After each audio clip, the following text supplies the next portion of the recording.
Good morning students, this is Naresh Jain from Career Foundation classes. I teach mathematics. तो 12 CBSE mathematics के syllabus के अंदर देखें तो एक बहुत ही आसान सा टॉपिक है matrices and determinants. Matrices and determinants. जो भी स्टूडेंट्स 100 आउट ऑफ 100 मैथ्स में लाते हैं या 99 या 98 लाते हैं तो वो इस टॉपिक को बहुत आसान मानते हैं और ऑलमोस्ट हर स्टूडेंट्स को टॉपिक आसान लगता है। और दिस ईयर इसमें से कुछ पार्ट डिलीट भी हो गया है, तो वो अभी मैं बताऊंगा कौन सा पार्ट डिलीट हो गया है। तो मोस्ट ऑफ द स्टूडेंट्स को आइडिया होगा जो भी 12th में पढ़ रहे हैं कि मैट्रिसेज एंड डिटरमिनेंट्स क्या होती है। मैं मान के चलता हूँ कि एक बार हल्का फुल्का सबको आइडिया है, तो मैं इसमें इस तरह का कुछ कंसेप्ट बताना चाहता हूँ जिससे आपको क्लैरिटी रहे कि मैट्रिसेज में और डिटरमिनेंट्स में डिफरेंस क्या होता है।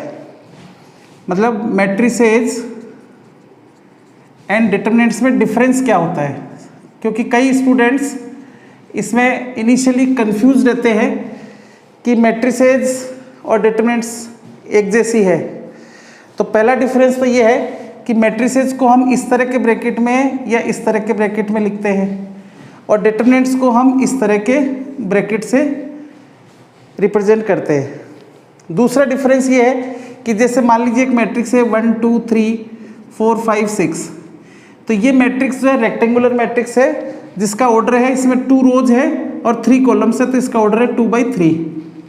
ऐसे ही मैं एक मैट्रिक्स और लिख सकता हूँ जिसका ऑर्डर जो है इस तरह से हो सकता है कि वो मैट्रिक्स ऐसी हो कि 3/2 हो, मतलब उसमें 3 रोज हो और 2 कॉलम्स हो, राइट।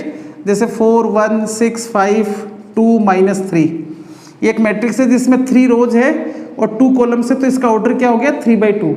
मतलब जब भी ऑर्डर लिखते हैं तो रोज बाई कॉलम्स लिखते हैं, रोज पहले आती है कॉलम्स बाद में आता है। जबकि डिटरमिनेंट जो होती है वो रेक्टेंगुलर नहीं हो सकती, मतलब उसमें जितनी रोज होगी उतने ही कॉलम्स होंगे। मतलब डिटरमिनेंट का ऑर्डर 2/2 हो सकता है या 3/3 हो सकता है या 4/4 हो सकता है। तो जैसे मान लीजिए मैं एक 3/3 की डिटरमिनेंट लिखता हूँ तो इसको मैं डेल्टा 1 मान लेता हूँ। 1 0 2 -3 4 5 7 6 -4, ये एक डिटरमिनेंट हो गई जो थर्ड ऑर्डर की डिटरमिनेंट है या 3/3 ऑर्डर की है। तो 3/3 बोलने की जरूरत नहीं, इसमें आप डायरेक्ट बोल सकते हैं कि थर्ड ऑर्डर डिटरमिनेंट है, थर्ड ऑर्डर की डिटरमिनेंट है। ऐसे ही मैं एक दूसरी डिटरमिनेंट बना सकता हूँ, मान लीजिए वो मैंने बनाई A B C D, ये सेकेंड ऑर्डर की डिटरमिनेंट हो गई, इसमें 2 रोज हैं 2 कॉलम्स है। तो पहला डिफरेंस तो समझ में आ गया कि मैट्रिसेज को ऐसे ब्रैकेट में लिखते हैं, डिटरमिनेंट्स को ऐसे लिखते हैं। दूसरा डिफरेंस ये हो गया कि मैट्रिसेज रेक्टेंगुलर भी हो सकती है और स्क्वायर भी हो सकती है, जबकि डिटरमिनेंट केवल स्क्वायर ही होगी, मतलब या 3/3 होगी या 2/2 होगी, है ना। नेक्स्ट डिफरेंस हम देख सकते हैं कि जब 2 मैट्रिसेज को हम ऐड करते हैं, 2 मैट्रिसेज को जब हम ऐड करते हैं तो कोरस्पॉन्डिंग एलिमेंट्स सारे ऐड हो जाते हैं। जबकि डिटरमिनेंट्स में 2 डिटरमिनेंट्स को ऐड करते हैं तो उनका एडिशन थोड़ा डिफरेंट होता है। जैसे देखिए एग्जांपल के लिए कि मान लीजिए मैंने ये मैट्रिक्स ली जिसका ऑर्डर है 2/3, इसमें एक दूसरी मैट्रिक्स है जिसका ऑर्डर भी 2/3 है। क्योंकि 2 मैट्रिसेस को ऐड करना सबको आता है, ये मान के चल रहा हूँ मैं कि सबने एक बार पढ़ रखा है। तो 2/3 की एक मैट्रिक्स लेता हूँ मैं और उसमें एक सेकेंड मैट्रिक्स को ऐड करता हूँ जिसका ऑर्डर भी 2/3 है। तो 1 2 3 4 5 6, ये 2 रोज 3 कॉलम्स 2/3 हो गई। एक और ले लेता हूँ 4 6 -1 3 8 9। अब इन दोनों मैट्रिसेस को यदि मैं ऐड करता हूँ तो एडिशन के लिए सबसे पहले तो क्या है, उनका ऑर्डर सेम होना चाहिए और जो ऐड होके नई मैट्रिक्स आएगी उसका ऑर्डर भी वही होगा। अब यदि इन दोनों मैट्रिसेस को ऐड करता हूँ तो हम क्या लिखेंगे 1 + 4, ये और ये ऐड हो जाएगा, है ना। इस मैट्रिक्स को स्टैंडर्ड फॉर्म में हम ऐसे लिख सकते हैं, ये 2/3 होगी, 2 रोज 3 कॉलम्स, तो इसे A11 A12 A13, ये फर्स्ट रो के एलिमेंट्स हो गए। फिर second row A21 A22 A23, ये सेकंड रो होगी। तो A11 के जो कोरस्पॉन्डिंग एलिमेंट्स है वो ऐड हो गए। A12 तो ये हो जाएगा 2 + 6, फिर 3 + -1, कोरस्पॉन्डिंग एलिमेंट्स ऐड होते जाएंगे। ऐसे इसमें 4 + 3 आ जाएगा, इसमें 5 + 8 आ जाएगा, यहाँ 6 + 9 आ जाएगा। अब इसे हम सिंप्लीफाई कर लेंगे तो 2/3 की आ जाएगी मैट्रिक्स। तो ये आ गया 5, ये आ गया 8, ये आ गया 2, ये आ गया 7, ये आ गया 13, ये आ गया 15, 9 + 6 15। ये आपका दो मैट्रिसेस का एडिशन हो गया। अब यदि मान लीजिए मेरे को दो डिटरमिनेंट्स दी जाए कि इन दोनों डिटरमिनेंट्स को ऐड करिए 1 2 3 4 5 6 7 8, तो इन जनरल इन दोनों डिटरमिनेंट्स को मैं ऐड नहीं कर सकता, है ना। दो डिटरमिनेंट्स का एडिशन कैसे करना होगा, इस डिटरमिनेंट की वैल्यू निकाल लो और इस डिटरमिनेंट की भी वैल्यू निकाल लो। तो इनका एडिशन करने का तरीका क्या हुआ, 4 × 1 वैल्यू निकालना आपको आता ही है। इनके मेन डायगोनल के एलिमेंट्स को मल्टीप्लाई करके माइनस करके इन दोनों को मल्टीप्लाई कर दीजिए, तो 3 × 2 ये इस डिटरमिनेंट की वैल्यू आ गई, राइट। ऐसे इसमें क्या करेंगे, इसकी वैल्यू निकाल लीजिए, 5 × 8 -7 × 6, तो ये मेरे पास आ गया 4 - 6 प्लस 8 5 = 40 -6 7 = 42, तो ये आ गया -2 और प्लस ये आ गया -2, तो आंसर आ गया -4। ये आंसर आ गया। इन दोनों डिटरमिनेंट्स का एडिशन आ गया। इनको मैं डायरेक्ट ऐड नहीं कर सकता था, बट हाँ यदि मेरे को डिटरमिनेंट्स जो दो दी हुई है, राइट, उसमें कुछ इस तरह का होता कि जो 2/2 की डिटरमिनेंट्स है उसमें एक रो या एक कॉलम सेम होता। जैसे मान लीजिए एक डिटरमिनेंट है और ये दूसरी डिटरमिनेंट है, या 1 2 4 5 है और यह 3 7 4 5 होता, तो मैं इनको डायरेक्ट ऐड कर सकता था। क्या करता, तो डायरेक्ट ऐड करने से पहले मैंने क्या देखा कि यदि 2/2 की डिटरमिनेंट है, सेकंड ऑर्डर की डिटरमिनेंट है, तो उसमें एक रो या एक कॉलम के एलिमेंट्स कोरस्पॉन्डिंग एलिमेंट्स सेम होने चाहिए। तो जो कोरस्पॉन्डिंग एलिमेंट्स सेम है वो तो एज इट इज रहेंगे और जो डिफरेंट है वो कोरस्पॉन्डिंगली ऐड हो जाएंगे। तो 2 + 7 आ गया। तो आप देखिए ये डिटरमिनेंट आ गई मेरे पास 4, ये आ गई 9, ये आ गई 4, ये आ गई 5। अब इसकी वैल्यू निकाल के मैं देखता हूँ, तो ये आ गया 4 × 5 -4 × 9, तो 4 5 = 20 -9 4 = 36, तो माइनस का 16 आंसर आ गया, राइट। अब वैसे भी चेक कर लेते हैं, इस डिटरमिनेंट की वैल्यू निकाल लीजिए। ये आ गई 5 माइनस क्या आ गया 8 प्लस ये क्या आ जाएगा 15 -7 4 = 28, तो माइनस का 3 और प्लस माइनस का कितना आया माइनस का 13, तो माइनस का 16 आ गया। तो आंसर इज सेम, राइट। वहीं पे यदि 3/3 ऑर्डर की डिटरमिनेंट होती, 3/3 ऑर्डर की डिटरमिनेंट होती तो उनको कैसे ऐड करते, देखिए मान लीजिए एक 3/3 की डिटरमिनेंट है मेरे पास,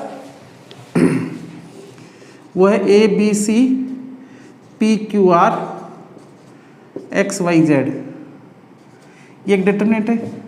अब इसमें दूसरी डिटरमिनेंट ऐड करता हूँ मैं, तो ABC PQR और DEF, क्या मैं इनको ऐड कर सकता हूँ डायरेक्ट? तो आप देखिए थर्ड ऑर्डर की है डिटरमिनेंट्स है, इनको डायरेक्ट ऐड तभी कर सकते हैं जब दो रोज या दो कॉलम्स एक जैसे हो।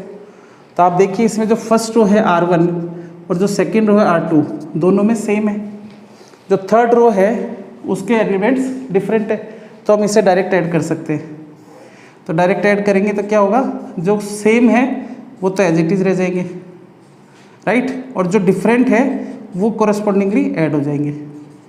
तो ये एक बहुत बड़ा डिफरेंस है, ये Z + F आ जाएगा, ये X + D आ गया कोरस्पॉन्डिंग, ये X + D, ये Y + E, ये Z + F, राइट।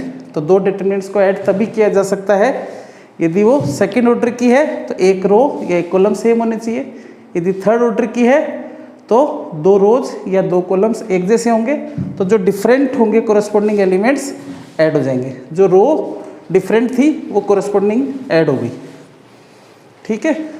नेक्स्ट क्या बात आती है कि मैट्रिक्स और डिटरमिनेंट्स में क्या डिफरेंस होता है, यहाँ तक सबको समझ में आ रहा होगा।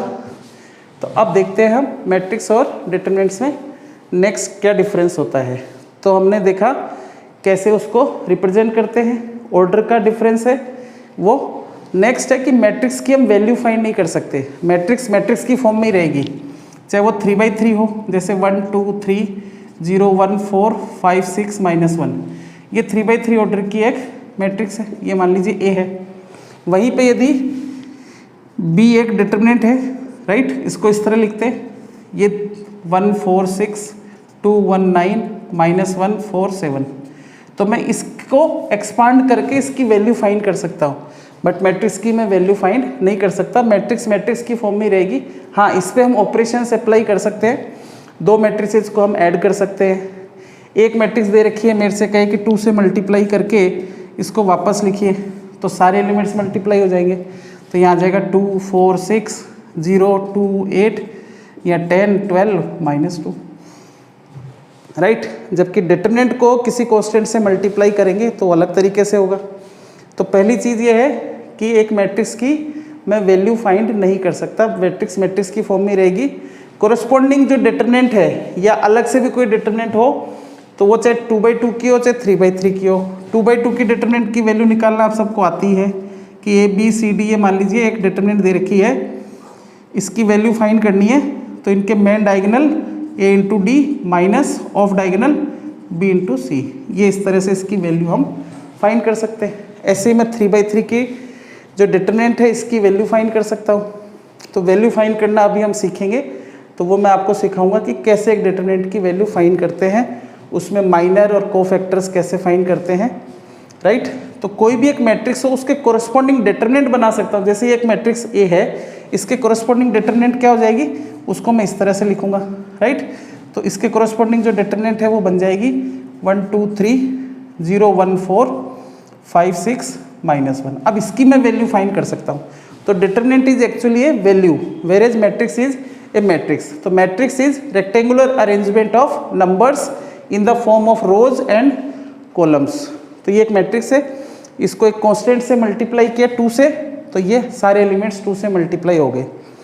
अब बात आती है कि डिटरमिनेंट की वैल्यू कैसे फाइंड करेंगे, वो अभी मैं बताने वाला हूँ। बट उससे पहले एक डिफरेंस और बता देता हूँ कि किसी मैट्रिक्स को किसी कांस्टेंट से मल्टीप्लाई करते हैं तो उसके सारे एलिमेंट्स मल्टीप्लाई हो जाते हैं। मतलब यहाँ पे 3/3 है तो 9 एलिमेंट्स है, तो हर एक एलिमेंट 2 से मल्टीप्लाई हो गया। यदि मुझे इस मैट्रिक्स को k से मल्टीप्लाई करना होता, कोई भी कांस्टेंट, तो k इंटू ए हो जाता, स्मॉल k इंटू ए करना होता, तो सारे एलिमेंट्स k से मल्टीप्लाई हो जाते। तो ये हो जाता k, ये हो जाता 2k, ये हो जाता 3k, ये हो जाता 0, ये k, ये 4k, ये 5k, ये 6k, ये -k, राइट। तो इन जनरल ये मल्टीप्लाई कांस्टेंट से मल्टीप्लाई, इसे स्केलर मल्टीप्लिकेशन कहते हैं। दो मैट्रिसेस का मल्टीप्लिकेशन अलग बात है। दो मैट्रिसेस दे रखी हो, जैसे उनको ऐड करना, सबट्रैक्ट करना, ऐसी दो मैट्रिसेस को मल्टीप्लाई भी कर सकते हैं, वो भी हम सीखेंगे। पहले हम देख लेते हैं कि एक 3/3 ऑर्डर की डिटरमिनेंट हो तो उसकी वैल्यू कैसे फाइंड करते हैं। तो ये एक डिटरमिनेंट लिखी हुई है मेरे पास, इसकी मैं वैल्यू फाइंड करता हूँ। 3/3 ऑर्डर की डिटरमिनेंट है, तो इसकी वैल्यू कैसे फाइंड करते हैं, इसको एक्सपांड कैसे करते हैं। तो एक डिटरमिनेंट को एक्सपांड करने के 3/3 है तो उसको मैं 6 तरीके से एक्सपांड कर सकता हूँ। There are 6 ways to expand it to find the value of this determinant, right. तो सबसे पहले हम फाइंड करेंगे इसकी वैल्यू फर्स्ट रो को एक्सपांड करके। ये R1 है, इसके एलिमेंट्स जो हैं इसके अलोंग एक्सपांड करके इसकी वैल्यू निकालते हैं। तो ये 1 लिखा हुआ है, फिर 4 लिखिए, फिर 6 लिखिए। मतलब जो फर्स्ट रो के एलिमेंट्स हैं उनको थोड़ी थोड़ी स्पेस दे के लिख लें आप। और इधर आप लिख लें कि फर्स्ट रो के एलिमेंट्स को A11, A12, A13 से रिप्रेजेंट करेंगे। तो A11 है, A11 तो 1 + 1 2 इवन है, तो यहाँ प्लस लगा दीजिए। A12 तो 1 + 2 3 ओड है, तो ये A12 है तो यहाँ माइनस लगा दीजिए। This is A12। फिर A13 है, A13 यानी 1 + 3 4 इवन है, तो यहाँ प्लस लगा दीजिए। फिर यहाँ एक डिटरमिनेंट बना दीजिए 2/2 की, यहाँ एक डिटरमिनेंट बना दीजिए 2/2 की, और यहाँ एक डिटरमिनेंट बना दीजिए 2/2 की। तो ये डिटरमिनेंट की वैल्यू आ जाएगी। अब वो क्या बनाएंगे, A11 मतलब फर्स्ट रो और फर्स्ट कॉलम को आप हाइड कर दीजिए। फर्स्ट रो और फर्स्ट कॉलम को हाइड कर दीजिए, तो ये डिटरमिनेंट आ गई 1947। दोबारा देखिए, A11 है तो इसके करस्पॉन्डिंग इसको हम बोलते हैं माइनर M11, राइट। तो इसकी डिटरमिनेंट की वैल्यू फाइंड करने का मैं फार्मूला लिख देता हूँ यहाँ, A11 M11 minus A12 M12 plus A13 M13। M stands for minor. अब माइनर क्या होता है, M11 की जो A11 एलिमेंट है इसके कोरस्पॉन्डिंग, मतलब A11 यानी फर्स्ट रो फर्स्ट कॉलम, तो फर्स्ट रो और फर्स्ट कॉलम को आप हाइड कर दीजिए, इनको छुपा दीजिए, तो जो एलिमेंट्स बचे उसको, उसकी जो डिटरमिनेंट है 1947 उसको हम M11 बोलते हैं। ऐसे ही A12 के कोरस्पॉन्डिंग जो माइनर होगा उसे हम M12 बोलेंगे।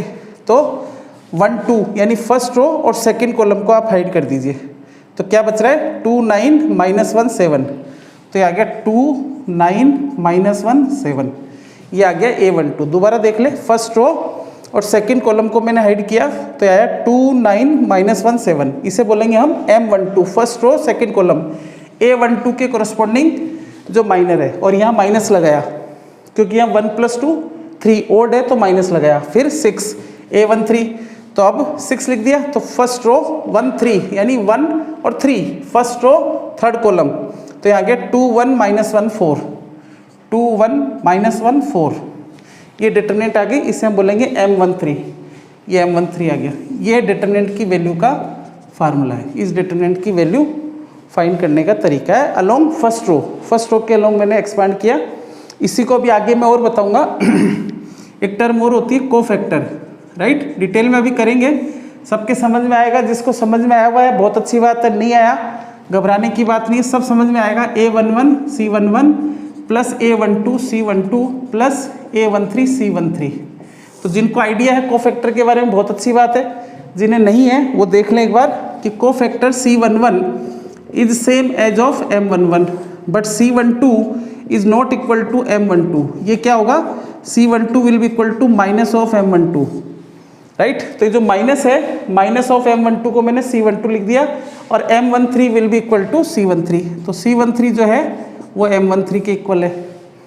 तो ये हमारे पास, अब इसको 2/2 की डिटरमिनेंट की वैल्यू हमें निकालना आता ही है, 1 into this -4 into this plus 6 into this, ये डिटरमिनेंट की वैल्यू निकालना में आता ही है, दिस इंटू दिस माइनस करके, तो 7 - 9 4 जा 36 -4, तो आगे 7 2 जा 14 प्लस 9 और 4 2 जा 8 माइनस माइनस प्लस 1, तो आगे 1 इंटू माइनस का 29 -4 इंटू 14 प्लस 9 23 आ गया, प्लस 6 इंटू 9। अब इसे आप कैलकुलेट कर लेना, जो आंसर आएगा, अब वो नेगेटिव भी हो सकता है पॉजिटिव भी हो सकता है ना। तो ये डिटरमिनेंट की वैल्यू फाइंड करना मैंने सिखाया। नेक्स्ट क्लास में हम लोग आपको मैट्रिसेस को मल्टीप्लाई कैसे करते हैं वो भी सीखेंगे, और मैट्रिसेस डिटरमिनेंट में और क्या डिफरेंस आपको लगते हैं, तो आगे और डिफरेंसेस मैं और बताऊंगा। आज अभी पहले इसको आप घर पे रिवाइज करिएगा, नेक्स्ट क्लास में हम आगे कंटिन्यू करते हैं। Thank you very much.